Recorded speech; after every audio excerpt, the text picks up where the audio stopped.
Com o objetivo de reduzir tensões, Estados Unidos e China fazem encontro a fim de debater pontos em comuns. E o objetivo, claro, é minimizar as tensões e, obviamente, não escalar as zonas de conflito comum aos dois países. Ocorre que, diante de tantos assuntos em comum, um deles envolve o meio ambiente, que é um assunto para o qual os dois países prometem olhar na mesma direção e, claro, reduzir a emissão de gases de efeito estufa, bem como outros objetivos ambientais. Agora, um fato importante é muito fácil para esses países dizer que reduzirão a sua emissão de gás carbônico, quando na verdade, na prática, eles não reduzem, mesmo porque são os maiores consumidores de petróleo, carvão e gás, de longe, quando comparados com outros países. Mas, apesar disso, as tensões envolvendo Taiwan ou mesmo o debate a propósito das crises globais como a Ucrânia ou mesmo Israel, certamente são importantes em serem discutidos pelas duas maiores economias do planeta Terra. E é sobre isso que nós iremos falar no vídeo de hoje. Mas antes, eu vou pedir para você compartilhar o nosso conteúdo. E você que quer aprender geopolítica, eu convido para fazer parte do Território Geopolítico, que é o nosso curso com aulas gravadas, aulas ao vivo, grupo exclusivo no WhatsApp para discutir geopolítica em alto nível. Nós teremos o evento da Black Friday, o link para a inscrição está aqui na descrição do nosso vídeo.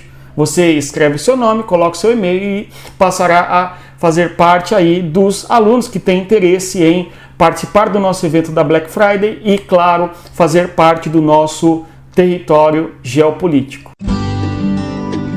Olá pessoal, tudo bem? O nosso evento da Black Friday será no dia 24 de novembro, às 19 horas aqui no YouTube. Inscreva-se a partir do link que está na descrição do nosso vídeo. Pessoal, aqui nós temos uma fotografia que nos mostra o encontro entre os Estados Unidos e a China. O objetivo, conforme disse e repito a vocês, é discutir pontos de tensões e conflito e vamos analisar quais são estes pontos importantes. Vejamos. O encontro se dá no âmbito aí da APEC, em boa parte, os países aproveitam para discutir pontos em comum entre eles. Há uma busca por estabilidade de paz, pontos de tensão e tratativas de acordo. Vejamos. China e Estados Unidos têm um histórico de tensões muito sérias nos últimos anos, conforme nós observamos aí, e um deles, recente, inclusive, envolve a questão da espionagem. Então, balões chineses espionando no território dos Estados Unidos. Um outro assunto ainda discutido a respeito da espionagem envolvendo os dois países envolve a eventual influência que a China terá na eleição dos Estados Unidos nos próximos meses, que ocorre aí já em 2024. Um outro assunto diz respeito às tecnologias, em especial o bloqueio de venda de tecnologia de microchip dos Estados Unidos para a China e fabricantes chineses no mundo afora. Então, certamente isto atrasa o desenvolvimento tecnológico chinês numa espécie de corrida tecnológica entre os dois países. Nós temos que a China, há alguns anos, deixa de ser aquele país que vai investir apenas em tecnologia de uma indústria pesada ou mesmo tecnologia de uma indústria sem alta tecnologia. Nós temos uma China voltando parte significativa da sua economia para o desenvolvimento de tecnologia, claro, com a finalidade de concorrer e até ultrapassar, sem dúvida, a importância tecnológica dos Estados Unidos. Porém, no que se refere à questão do microchip, nós temos vantagens em vários aspectos tecnológicos por parte dos Estados Unidos. Isso, por sua vez, faz com que os Estados Unidos liderem alguns setores e, claro, não vender chips, microchips para a China dificulta um pouco, sim, o desenvolvimento tecnológico chinês. Atrasa, mas não quer dizer também que a China não vai correr atrás e não vai conseguir desenvolver microchips com tecnologia própria. Inclusive, a China tem projetos nesse sentido. Agora, Taiwan é o maior ponto de divergência entre os dois países. Existem outros pontos, como é o caso da região do Mar do Sul, as questões militares, enfim. Mas um aspecto importante é Taiwan, porque a China tem a pretensão, sim, de, a longo prazo, ter Taiwan enquanto província chinesa e sob o comando da China, e não sob a influência dos Estados Unidos e muito menos um território independente. Isto é bem claro para todo mundo.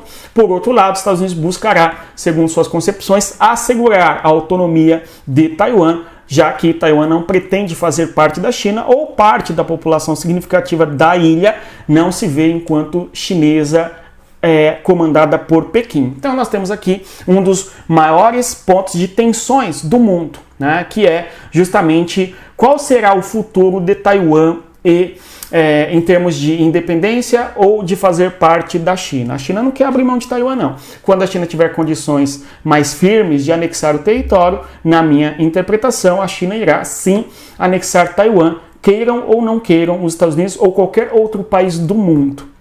Certo? Mas, mesmo assim, é um dos principais pontos de tensão do planeta Terra.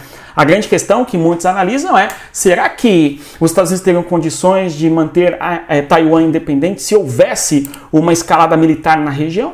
É difícil a resposta, mas certamente isso arrastaria parte significativa do mundo para uma guerra eventualmente, né? Então é um dos principais pontos a serem tratados na questão militar. Agora, nós temos aqui, durante o encontro, o governo da China, o Xi Jinping, dizendo que o planeta é grande o suficiente para que caiba Estados Unidos e China. Então aqui é uma perspectiva de que, para lá, há espaço para todos, não há necessidade, portanto, de concorrência ou não há necessidade de conflito, uma vez que o planeta é muito grande. Por sua vez, o Biden teria dito também que a competição entre ambos não precisa descambar em um conflito. Os dois estão falando em alguma medida que podem concorrer e que há espaço para eles. Isto, em linguagem diplomática, é muito interessante, é até bonito. Na prática, à medida em que você tem aí dois países pleiteando ser potências que exercem influências em diversas regiões com modos e modelos de ver o mundo diferentes, certamente haverá ruídos e pontos de contato e divergência e tensões. Mas tomara que não haja conflito entre ambos os países e muito menos uma guerra, evidentemente, não é? Agora, a convergência mais eloquente envolvendo os Estados Unidos e a China envolve a questão energética. Então, o debate, a proposta da chamada transição energética. Agora, esses países ficam falando em transição energética, conforme nós mencionamos no início do vídeo, na introdução, só que é uma promessa para o futuro, porque nós vamos reduzir a emissão de gases, deixar de produzir petróleo e depender do petróleo, porque nós iremos investir em energia limpa e assim por diante. É uma promessa bonita quando na prática há um prazo que não é cumprido. Por quê? Não é fácil nós encontrarmos fontes de energias que substituam a potência energética que fornece o carvão, o gás e também o petróleo. Inclusive, esses países são grandes consumidores desses produtos como um todo, ok? Mas há uma tentativa, pelo menos nesse ponto, talvez seja uma tentativa meramente da boca para fora, mas eles discutem já há algum tempo essa questão de caminharem em acordo para resolver essa questão de transição energética. Vamos voltar nisso daqui a pouco, mas outros temas aí debatidos foram a criação de uma geopolítica bilateral a fim de conter a poluição, especialmente no que diz respeito ao plástico e também a emissão de metano. No caso ali, substituir o plástico por outros produtos, eventualmente, claro, a questão da redução da emissão de gases de metano. Então, trabalharão em conjunto nisso aqui, segundo prometem. Agora, há um contexto ambiental que é muito comum entre ambos os países aqui. Na questão ambiental, existe o chamado Protocolo de Kyoto. O Protocolo de Kyoto, só fazendo aqui uma contextualização, é assinado em 1997 para entrar em vigor a partir de 1998, onde os países se comprometeriam a reduzir a sua emissão de gás carbônico na atmosfera.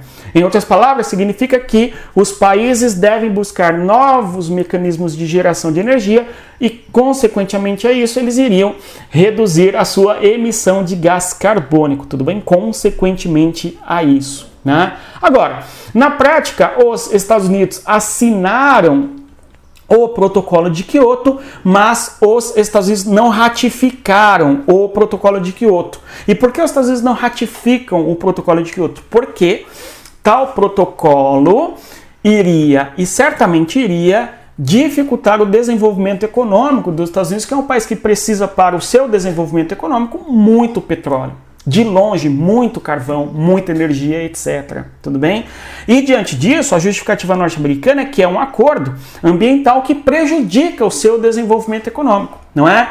Por sua vez, a China é um país que, no primeiro momento, está dispensada de assinar o Protocolo de Kyoto, porque é um país ainda em desenvolvimento. Isso lá na década de 90, não é? Agora, no decurso do tempo, nós teremos que, sim, a China vai se transformar em um país altamente industrializado, Não por acaso, inclusive, hoje alguns dizem que a China é a fábrica do mundo, produzindo coisa de 19% de todo o bem industrial dos Estados Unidos.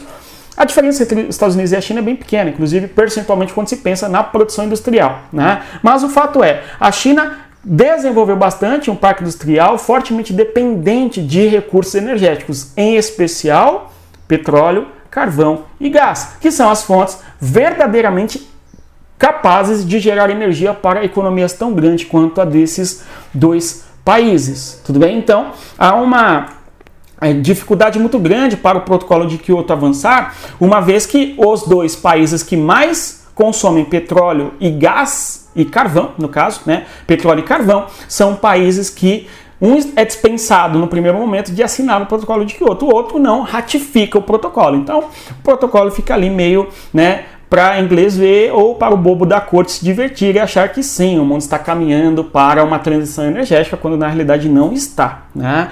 É só nós observarmos quais que são as percentagens de carvão e de petróleo que foram consumidos na questão energética mundial em 2021, 22, 23, a gente verá que são ambos os principais produtores de energia, petróleo e carvão, na percentagem mundial, equivalendo a coisa de pelo menos 40%, né?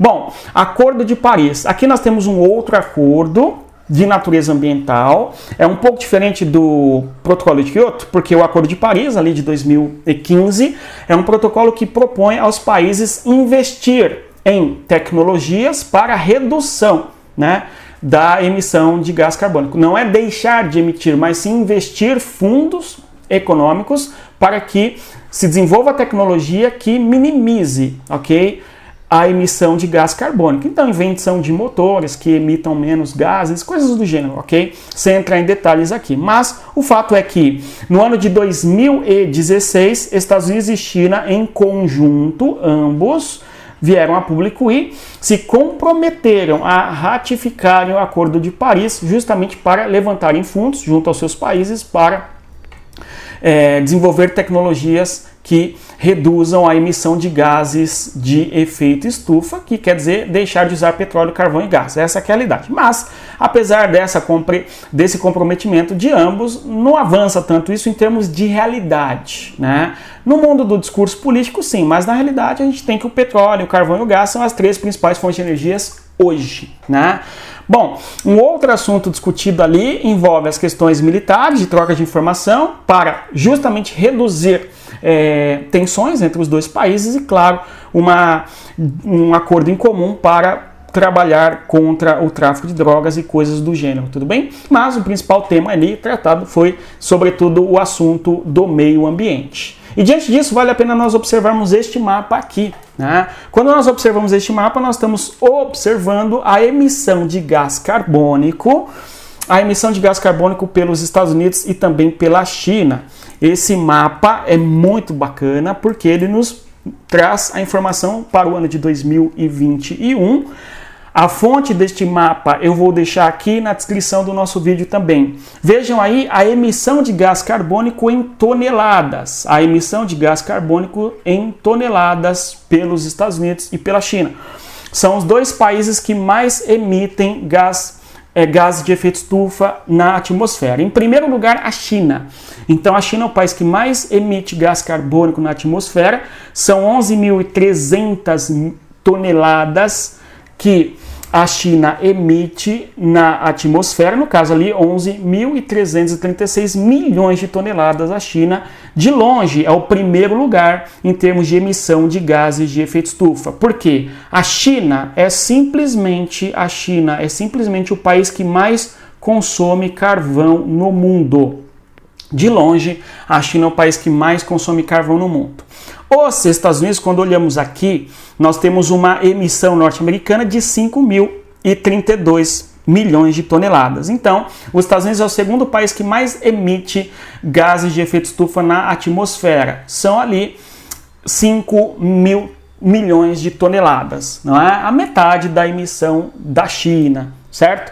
Aí, os Estados Unidos têm este número tão grande porque os Estados Unidos é o maior consumidor de petróleo do mundo. Na sequência, é interessante observar que a Índia vem em terceiro lugar com 2.600 milhões de toneladas de gases de efeito estufa, tudo bem? Então, em primeiro lugar é a China, que é quase 4 vezes aí, não é? Pelo menos 3 vezes maior do que o terceiro lugar, que é a Índia, na emissão de gás carbônico e tal. Agora, é interessante que a China, enquanto que é o principal emissor de gás carbônico na atmosfera, é o que mais consome carvão e é o segundo país que mais consome petróleo no mundo, certo? Os Estados Unidos é o país que mais consome petróleo no planeta e, na sequência, os Estados Unidos é o segundo país que mais consome carvão no mundo.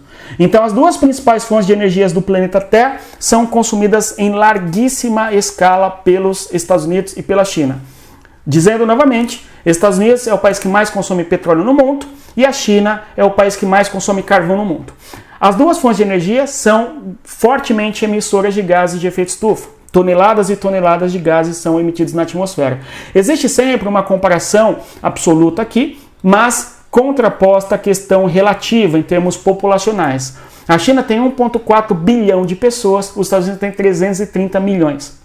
Então, quando nós pegarmos a emissão de gás carbônico per capita, nós temos que os Estados Unidos emitem mais do que a China. Porém, né, em termos absolutos, que é o que conta para o planeta, digamos assim, a China é o que mais emite. E aí fica uma acusação de que não, os Estados Unidos é o que mais emite, a China é o que mais emite. Depende da ótica, depende da perspectiva, tudo bem? Fato é que os dois países consomem enormes quantidades de petróleo, enormes quantidades de carvão, e isto possibilita com que sejam, claro, as maiores economias do mundo, os principais parques industriais do planeta Terra e exerçam forte influência no planeta como um todo.